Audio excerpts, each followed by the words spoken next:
The Informatics Europe is an organization, and just for your information, we will be recording the session so that we can also put it for the people who cannot be present online right now. So Informatics Europe is, for those of you who do not know the organization, is actually a non-profit organization funded in 2005. It started as an organization of rectors and deans involved in informatics education, and then became more generally a public and private research community organization. So the idea is to talk and discuss strategies and policies that have to do with informatics inside Europe. So the members are institutions, not individuals, but institutions such as departments, institutes, faculties, research labs, and companies across Europe. Currently, we have a pretty good representation of Europe, about 45,000 researchers across 170 institutions. You can see here the number of members per country. So it's a good representation in terms of countries. We are growing over time. We had a growth rate of about 10 to 14%. And originally, a lot of universities were involved, and we're trying to increase also the private participation. Labs like Google Europe and Microsoft Research Europe are partners too, but of course it would be nice to have even more, and also small and medium enterprises. But so it's a growing organization. The idea is to really try to represent research and education on informatics in Europe. And of course, the more people, the more institutions participate, the louder is the voice, or in other terms, the more effective is the influence that we can have on policies and strategies at the European level. There is a board of which I'm a member of this organization, but there's also the chances for everybody who's a member to get involved. This happens mostly through working groups. You can see the list of current working groups on the left: educational research, ethics, open science, sustainability, and so on.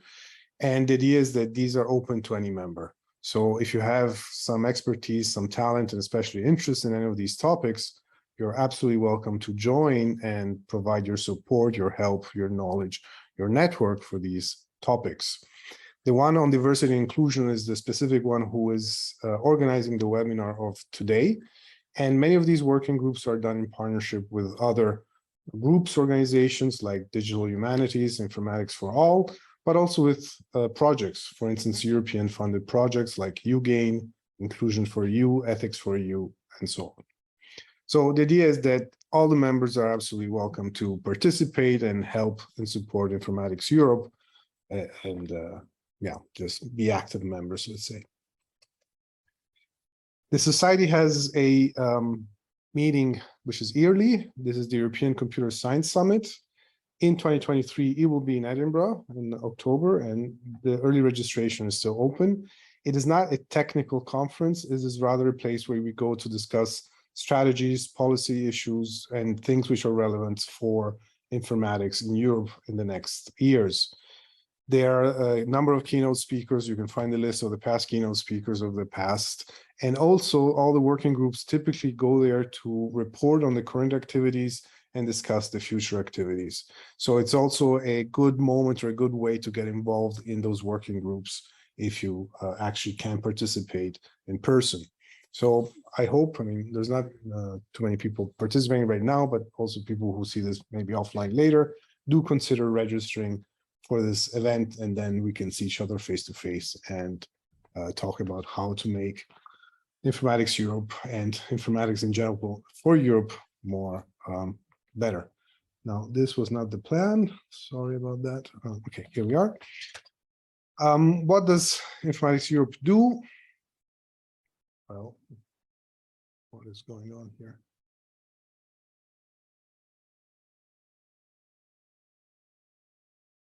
For some reasons, my slides are gone. Okay, I guess you can't see them, right? Oh, it's. Oh. Can you see the slides? No, it's gone. Yeah. No, like blinking. Yeah, it's blinking exactly. Okay. So it's visible and then it disappears, but then it's visible. Sorry again. about that. Let me try this again. Can we cut from the recording, or is this going to be there forever? Yeah, or we can just skip and introduce our speaker Yeah, so okay, I directly. think I'll just finish this without the slides because I'm having a problem with Keynote right now. Apologies for that. Anyway, the services that the Informatics Europe gives, just to mention a couple which might be relevant or interesting for you. It provides awards. For instance, there is a Minerva Award, which is about equality to support female careers in informatics. There's a Best Dissertation Award done in collaboration with Springer, and then there's a academic leadership development courses. There's possibility of supporting education and departments who want to have evaluation of their education in informatics, so a number of services. The talk of today is co-organized with the UGAIN project. UGAIN is a European cost action project about gender equality in informatics. And finally, I would like to come to the matter at hand. So to the talk, it's a pleasure to have Ayushi Rastogi from University of Groningen to give a talk here today. She has expertise as the boundary between software engineering and AI, and especially she looks at the productivity of teams, of software teams, with particular emphasis on gender equality, diversity, and inclusion. So it's a real pleasure that she accepted to give this talk today, and now I would leave the floor to her.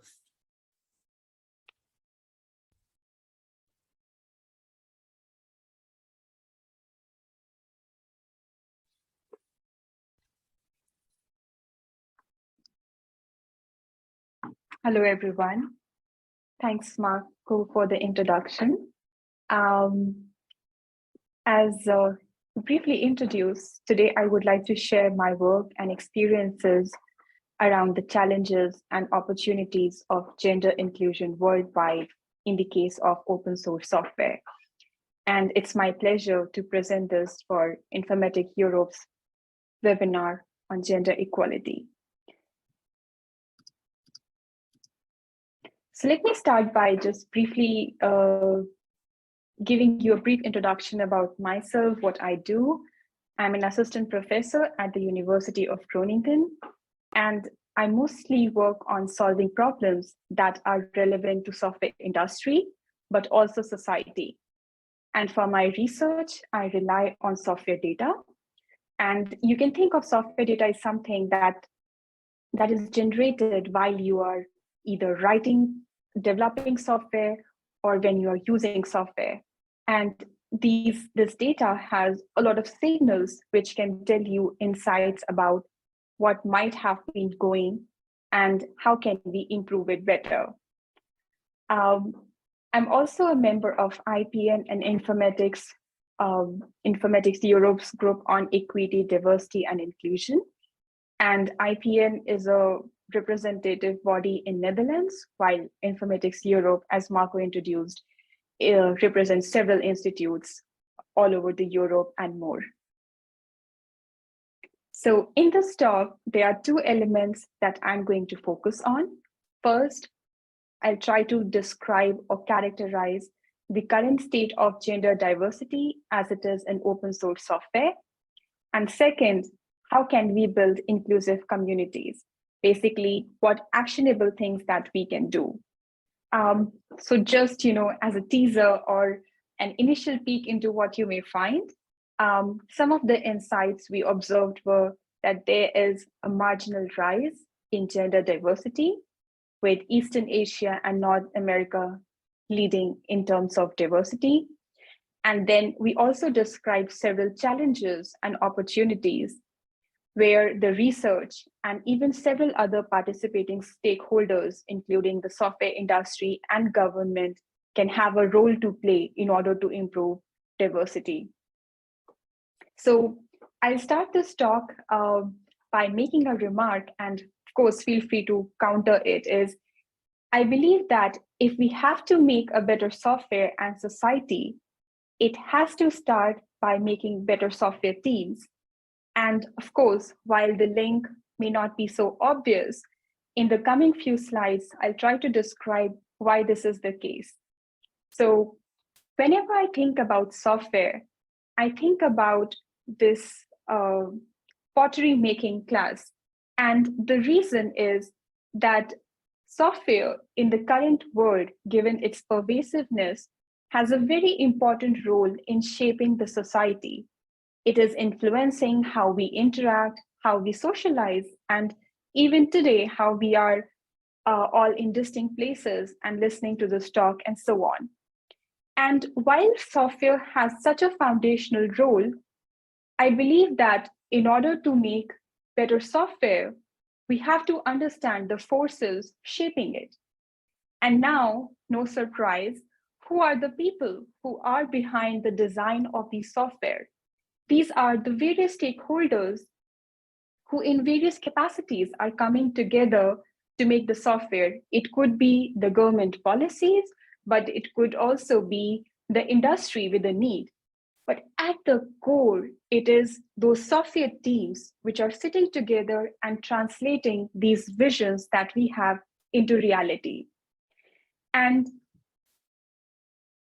in addition to that, just adding why not just software, we have to think about open source software, because in the current times, 97% of the applications and the 90% of the companies are using open source code. So if we have to understand software, we have to understand open source software. And if we want to make any of these better, we have to understand the teams or the people that are developing it. So I'll start with a bit of a background, like how we came to reach to the study, what went in the making of it. I'll give you some of the articles from different countries, and I hope that motivates you enough into why this is important. So this first article is from the United States, where they found that women earning computer degrees rose since the mid-1990s, and yet they comprise just a quarter of the computing professions. If you folks are interested in reading more about it, I have linked all the actual articles in the footnote. The next is from India, NASSCOM, where they report that women are concentrated at lower career level, and there are fewer women in top positions in IT companies in India. So on one hand, we see that there are fewer people entering the profession. Even when they enter, it's more likely to find them at lower career levels. And another article by European Commission even goes on to say that if more women enter the digital job market, it could create an annual GDP boost of 16 million euros in Europe itself. And I think what I was simply trying to point you to, that this gender gap or the need for attention has been recognized worldwide. There are problems at several levels that need attention. This is another figure which really draw my attention.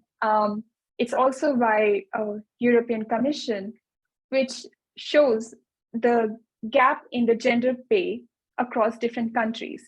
So one thing obviously is that even when we are talking about gender gap, it kind of gives an impression that it's not same for everything. Generally, when we talk about gender diversity or gender gap, we think of an all-inclusive.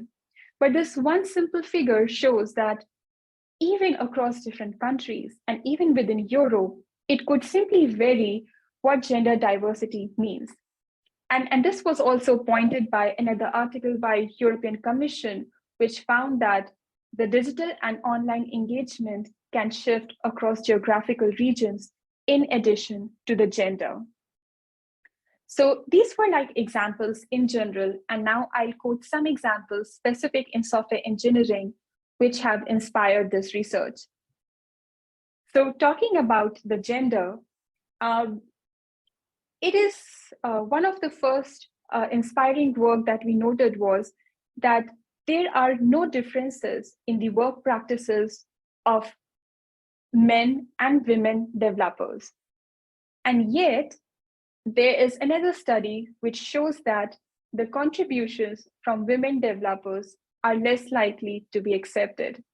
This particular study divided the analysis into two parts, where in one case, the gender identity of women developers could be identified, and in the other case, it could not be identified.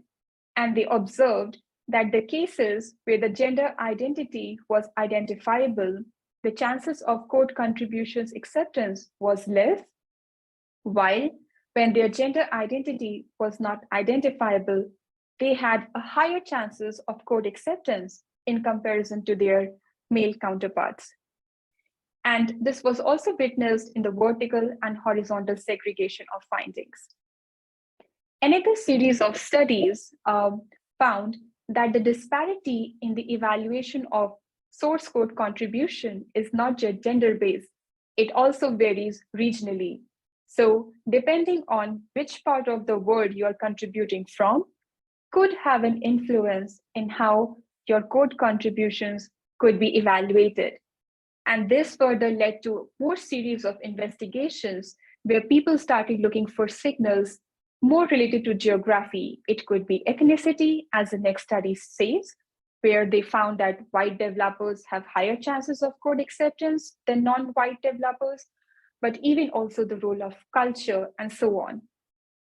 And this was a foundation where we felt that while we are studying gender and geography independently, there is a lot that might be happening at their intersection. And this exploration was just to understand those challenges and opportunities and what we can do about it. So before delving deep into what the work was done, I want to point about who were involved in this research. And it was a very conscious choice we had to involve people from different parts of the world, including academia and industry, and also in terms of gender. We wanted to capture the insights that are a better reflection of what we think in academia and industry, but also from different perspectives. So let me start with describing the current state of practice.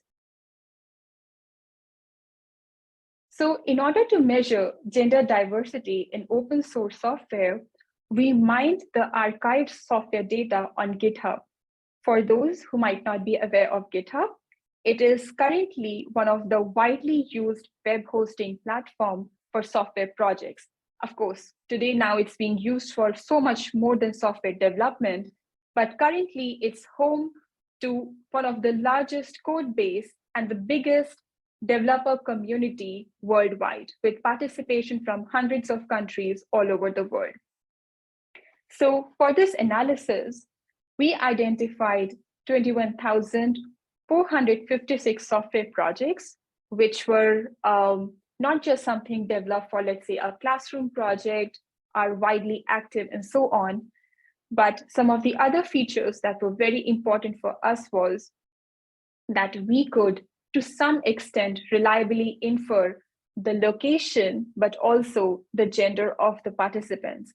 And just to give you a sense, this information may not be obviously available on these platforms because these platforms are designed to capture the development activities. And we are using them as signals and proxies to understand more. So of course, if you're curious into how we could infer these insights and where it brings limitation, feel free to refer to the paper. But here, in the interest of time, I'll focus on the key insights, or what are those current traits that we observed. So in terms of gender diversity, this is what we noticed across the different parts of the world. We measured gender diversity using Blau index. And just for everyone to understand what Blau index here means, imagine if a team has 4 men and for one person, we could not identify their gender, which by the way, we will exclude. The Blau index will be 0, indicating that there is no diversity in terms of gender.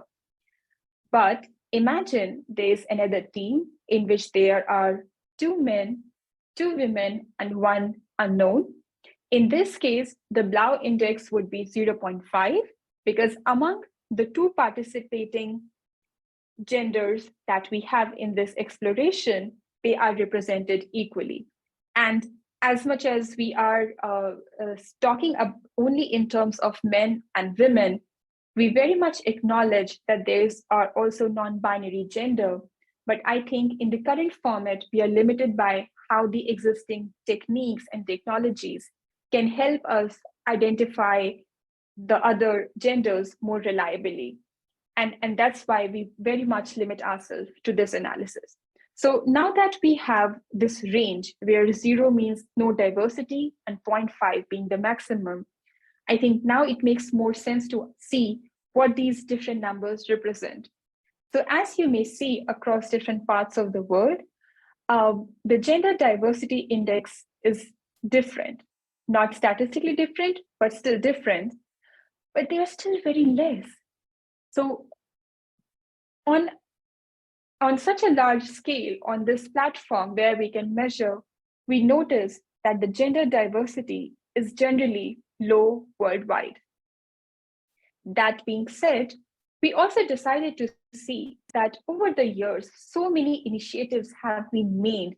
People are talking about the awareness, governments are making policies and programs and initiatives.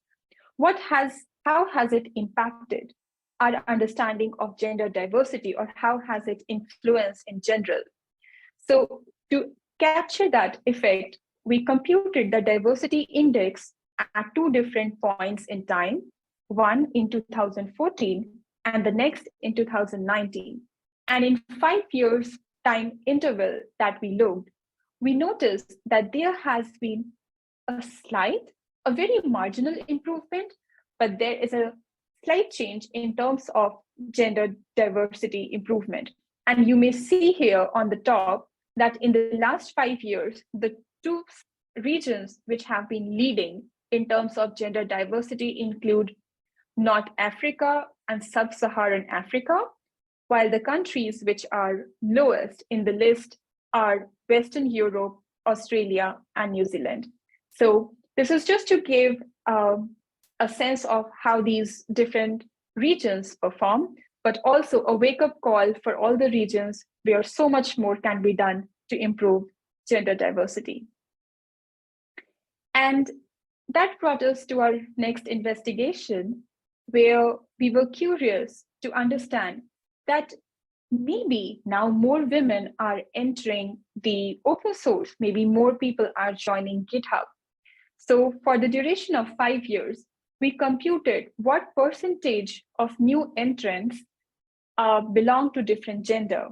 And as you may see over the years, that women continue to constitute approximately 10% of the overall population. Although there's another fun fact that you may see, that over the years, now more and more people are choosing not to report their gender.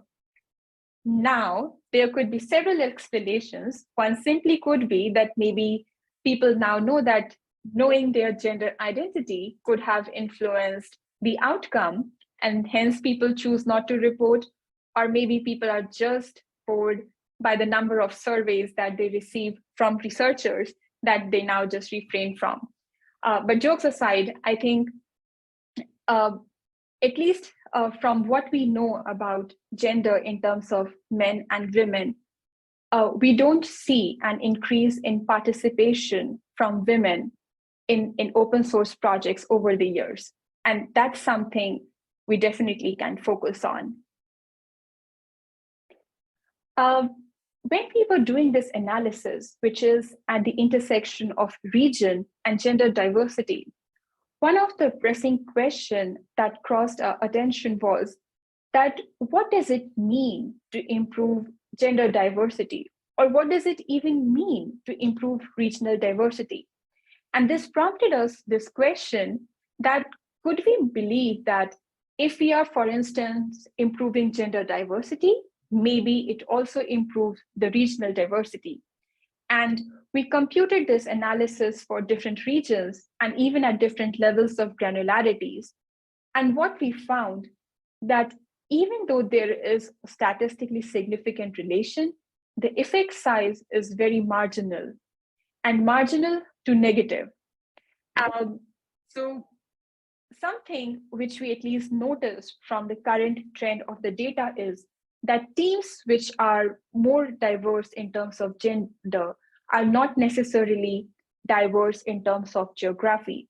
And of course, while more investigations are required to understand why we see this, what could have caused this behavior, it could also raise a very important question that there is no one solution to improve diversity in general. Maybe trying to focus more on one aspect in terms of diversity may have a negative impact in terms of the other. But of course, I think what this data analysis simply opened up is more channels for understanding what we know, where we are, and where we can go further. So these were the insights that we could derive from the data that we extracted from GitHub projects. But this is just what the data shows. It's very important to back these arguments or to enrich our understanding by also gathering the perspectives and insights from people and what they feel. So in order to understand the challenges and opportunities, we had two unique goals in mind. One, we wanted to not just understand the problems, but also the local achievements. And I think these are the things that often get lost when we always see something as a whole. So there are some regions which are doing better. What can we learn from them? There could also be problems that are unique to a region. And what is there we can do to improve that? So here we asked three kinds of questions. One, just to understand that what are the reasons for which people join a project, continue participation, and leave. And we were very interested to understand that maybe there are some differences based on the gender or maybe the region. Relatedly, we were curious on the role of peer parity, which would mean that would I be more interested in working on a project if I find someone like me? And someone like me could mean in terms of gender, but it could also mean in terms of the region or the shared culture or some other aspect. And the third aspect was their experiences in what challenges they believe are inhibiting, but also what they think are the opportunities ahead. So since here our goal was not just to survey, but also gather perspectives from different gender and geographic region, we conducted a stratified sampling where we ensured that from each region, we contact a similar number of participants and also ensure some sort of parity in terms of gender. Now, we tried our best, but of course, from some regions, we had fewer developers to begin with, or even fewer developers for a certain gender. But we chose, let's pick 50 developers per gender per region and requested them to link their responses to specific projects. We contacted approximately 1,500 developers for this research. And in the end, we received 118 survey responses, which is like 8% response rate. But notably, and I think we consider this as our success, that we received one response from women for every 4 responses from the men developers. And even just reaching this parity in responses was a huge success for us. So all in all, we try to see what kind of motivations, what kind of reasons they have, and try to understand if there are any differences based on gender or region. We did not find any, but there were subtle cues, there were subtle things which some people had preferences over the others. And I'm going to only talk about those subtle nuances which people can use in order to contribute to better formation of teams. So one of these was that women developers emphasized social aspect. And what that meant was that when we asked this question, that would you select a project with friends and colleagues? And the response was that this was important for women much more than for men. And if you're curious where this question comes from, this has been inspired by the several research that have been done previously in software engineering. And we collected all these list of questions to understand which of these factors are more important for one than the other. The next aspect we had was about the shared identity. And here again, women find that shared identity is more important to them in comparison to the men. And regionally also here, we started to see some difference, that shared identity was to some extent important for developers in America, Europe, and Asia, to a different extent, of course, but it was not at all important for Africa. And now you get a better sense of who cares about what when they are looking for a project. Another aspect was monetary incentives for their work. And here again, women developers experienced or indicated that they feel that money is a better incentive in comparison to the men developers. And even for the location, for Africa, it was a bigger motivation. But here is a quick nuance that the countries or the regions which are not indicating money as an incentive are also the ones which are more likely to be incentivized for their work or contributions to open source. And I'm talking about Europe and America. But now we also know that since fewer developers in Africa are being paid for their contribution to open source, monetary incentive could be a way to bring them in. Now, having these insights, the question is, how can we build inclusive communities? And the three major themes that emerged included to building friendlier communities. This was one of the comments we received from one of the survey respondents, that promoting use of and enforcement of code of conduct. And I think when they emphasized about the code of conduct, it was seen by them as a proxy of that there is a mechanism in place that will ensure that their interests are also taken care of. And also for those people who are more likely to breach code of conduct, it's also a wake-up call that there might be actions taken if they choose not to abide by this code of conduct. So these advice or recommendations mostly apply to organizations and policymakers, but one advice could be to enforce and incentivize code of conduct. So the latest research we know is that less than 10% of projects are using code of conduct.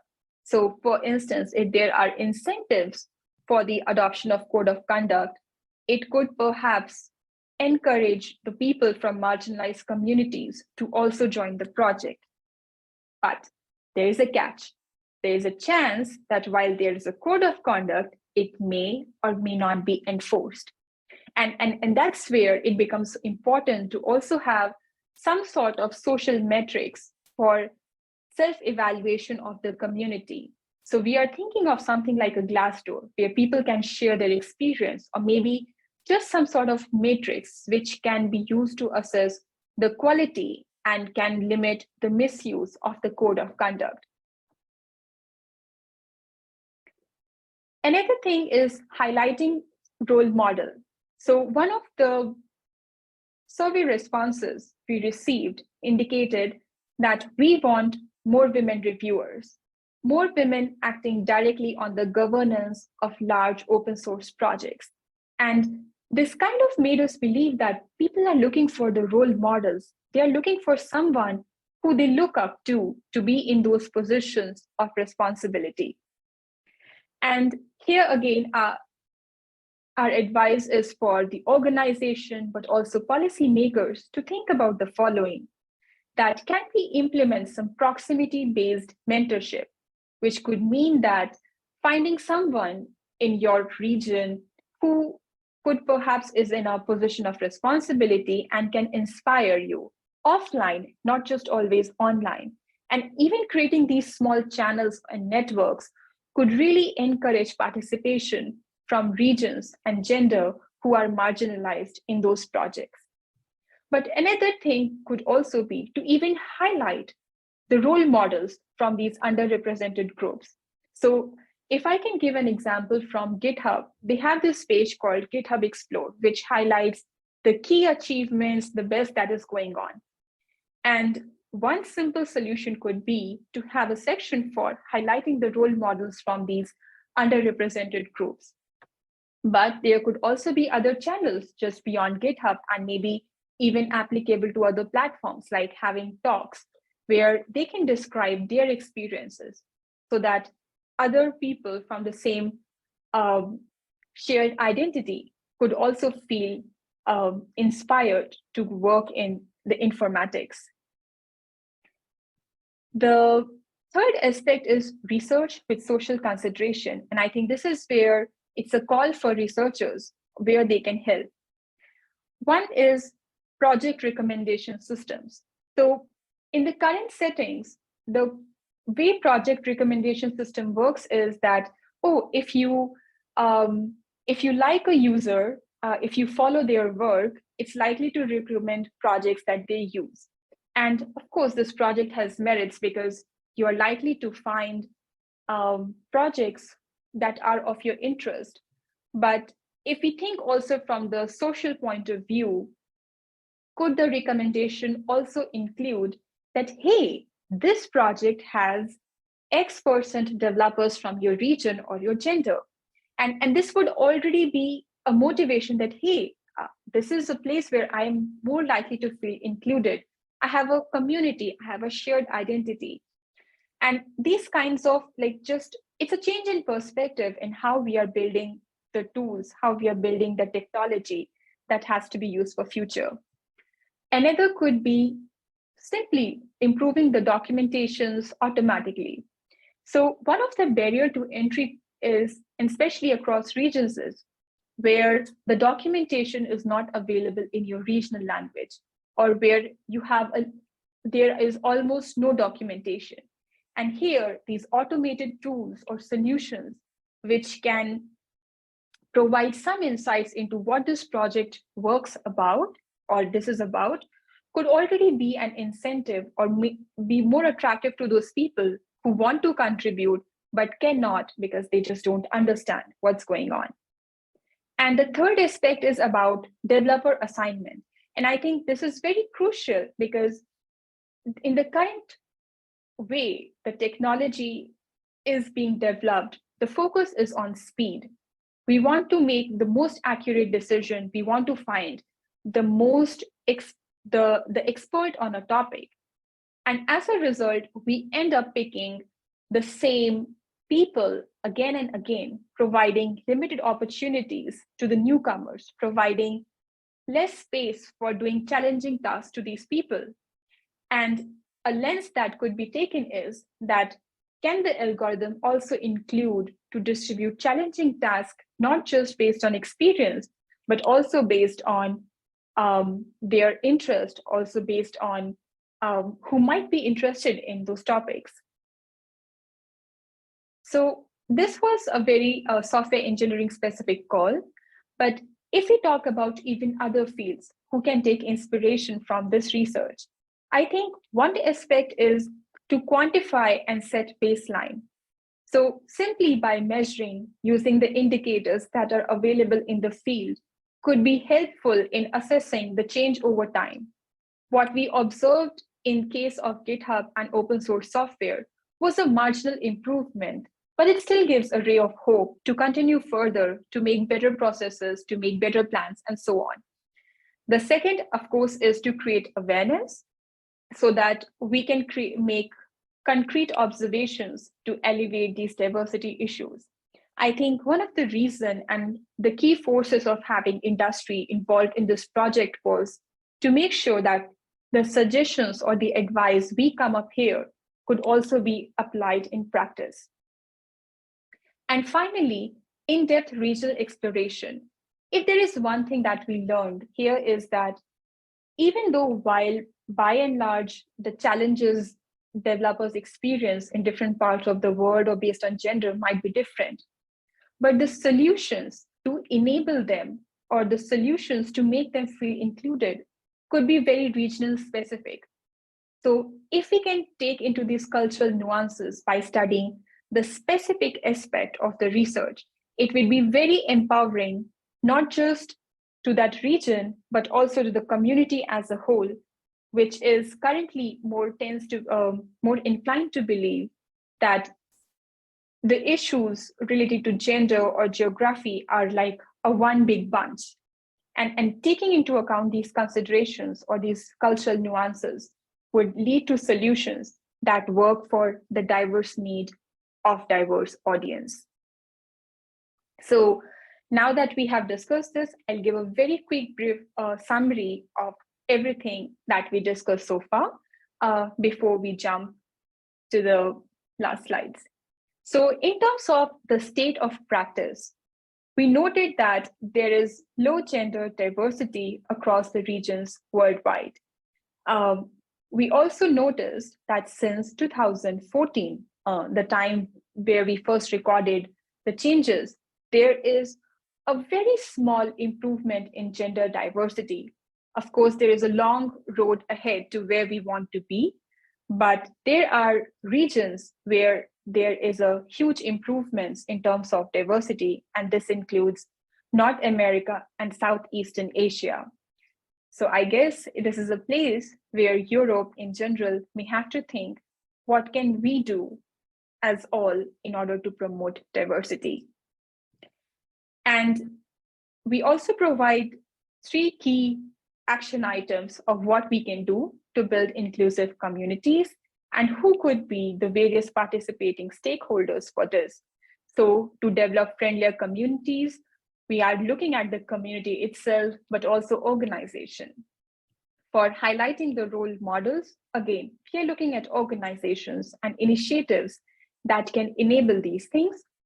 And in terms of software engineering tools to promote diversity, I think research has a lot more to offer in this. So with this, I conclude this talk. If you're curious to read more about this work, you can refer to the QR code here. And we have also shared the entire data that was used for this research because we want to enable others to build on our work. And should you have any questions, feel free to ask me after this talk. But of course, even if later you want to contact me, you can contact me via email and also Twitter. And thank you everyone for listening.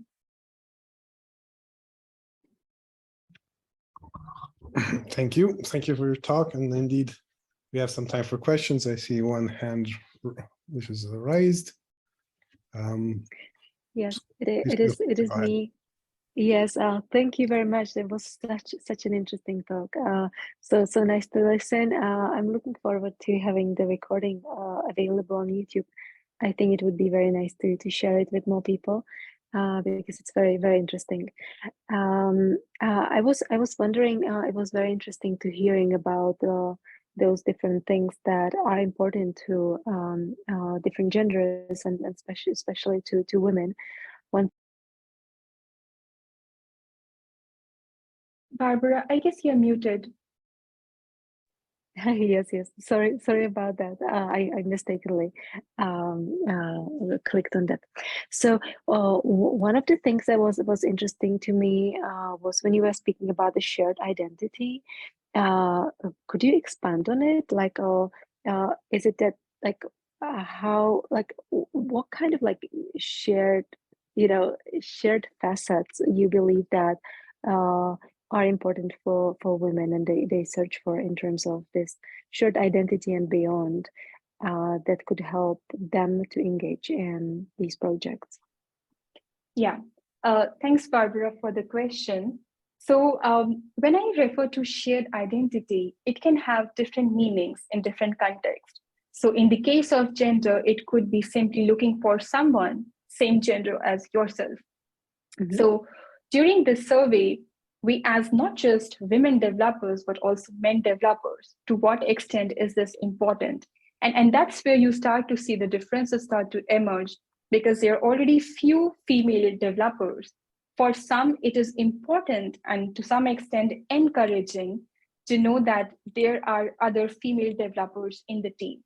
And this could be their friends, which currently is most likely that why they know about the project. But it could also be that if in future, when they are looking for prospective projects to join, if we can announce this knowledge that, hey, there are X% female developers in the team, and it would already be an encouragement because it would show that this project or the culture of this project is conducive for female developers to work. And I think that's a bigger signal than simply having code of conduct, I would say, because it shows that whatever practices this team has, this project has, work. That if other female developers are also finding this as a conducive environment to work, maybe this will be a conducive environment for them as well. But while I'm saying just about gender, I think this notion of shared identity even applies in the case of region. But we did not find anything as contrasting as what we observed in the case of gender. Very interesting. If I can have a follow-up question to that, yeah, it is like absolutely as you said, it is also confirmed by some studies on the research co-authors, right? There was a very nice paper on analyzing co-authors for research papers in the main conferences of different fields. So like for software engineering, there was the ICT, FSC, etc. But there were also other fields, and they indeed find out that women are more likely to have a female co-author than men, which is surprising because that means that either there are 0 women co-authors or there are multiple. It's unlikely there is. There is. It's unlikely that there is just a single woman in a group of co-authors. I was wondering, do you think that like in this shared identity there is a threshold, like a critical mass that like at least this percentage of people of shared identity is required so that the shared identity kind of is fulfilled for the women? Do you think there is such a percentage of critical mass that like 5% women is too little, but at 15+% I already feel that shared identity? What do you think? That's a very good question, Barbara. I don't have a definitive answer for you at this moment, but I would like to reflect on a few thoughts. So given the teams we analyzed, what we observed was that in any case, the diversity index was very low. So talking about 10%, 15%, it might be possible in some cases, but not in many projects. And yes. So I think, to begin with, even just knowing that there are, other female developers might be a good indication. But in terms of percentage, I think we would only be able to talk once we are talking about a diversity index, which is much closer to balanced. And I think we are far, far from there. So it might happen in cases where we are compiling teams on our own, where we can ensure this kind of diversity. But in the more naturally occurring teams, which have formed naturally over the years, I'm not sure if we might be able to assess such an impact, at least right now. Yeah. It is. It nicely connects to the topic of the critical mass. So the critical mass is percentage. If you get like for a minority to actually stop feeling being a minority, stop feeling being disadvantaged among the majority. And I didn't find much research on that for computer science.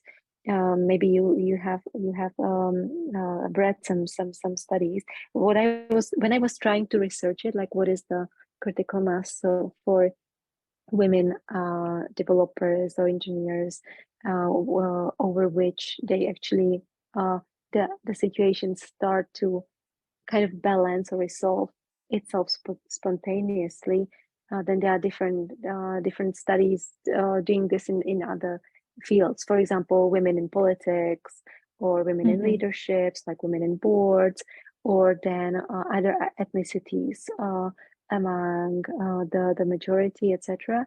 I didn't find much about like women in technology, but those studies, there are some studies that are trying to refer at least to those others, and they speak about 30% is that critical mass, or they speak about 25% of confident individuals. So when it's like 25% of confident individuals, which is, for example, happening when these are people who are very opinionated and are not afraid to, like speak up and actually be heard, be seen, then the percentage can be around 25%. Otherwise, they speak about 30%, and we are no close to that. Absolutely.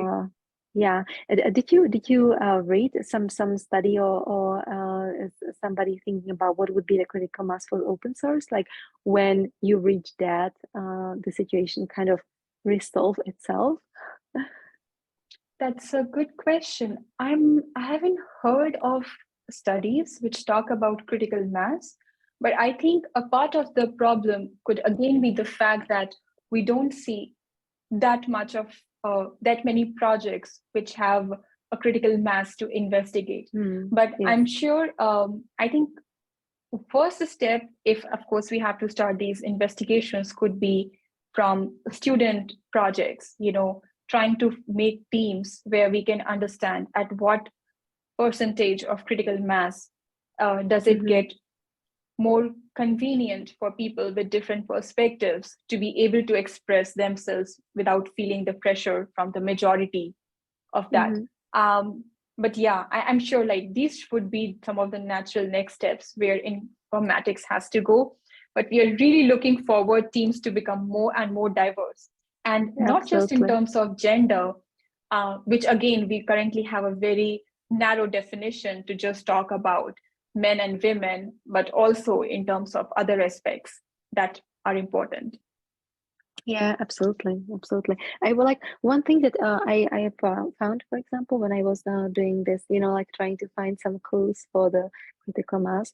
One interesting information I found, I think I would find a paper somewhere, was that when the representation of the minority is below 15%, you are very likely to actually not have the real cognitive diversity, because for example, when we look at women and men, the women in those below 15% are cognitively more similar to the men than to other women. So that's why they choose these spaces. And sometimes even, like they would feel more comfortable in the men environments anyway. So then that's why these critical masses are over 25 or 30%, because if a woman who would be rather representative of the majority women group would join that space, she wouldn't have that shared identity with the women in that space. Yeah, so that was also very interesting to me. There are a lot of research even along the line of personas, which simply look into the same subject, that people may have different ways of thinking about a topic. And I think I completely agree with your remark about that they might have more cognitive similarities to their male counterparts. And I think they would be more on that spectrum than, let's say, with others. And yeah, but thanks. These are all great ideas. It's just very, very, very interesting things that your talk triggered me thinking. It's yeah, very, very nice talk. Thank you very much. Thank you.